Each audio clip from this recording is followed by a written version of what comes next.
కానీ నేను పిచ్చెక్కిస్తే పానీపూరికి వచ్చిన. Bye friends. బాయ్ ఎందుకు? తిన్నవా? తినలే, ఇంకా వస్తుంది. రా మరి, మనం వెళ్ళాలి అక్కడికి. మనం వెళ్ళాలి అక్కడికి.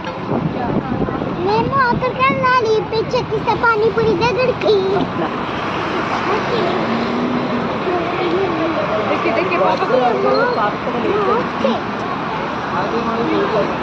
పిచ్చెక్కిస్తే పానీపూరి 7 ఉన్నాయి.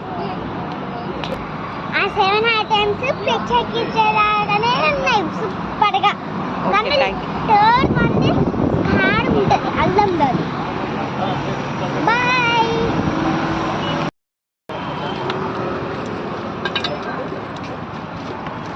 ఏంటమ్మా ఏంటి పాఠశాల చేపిస్తున్నావా?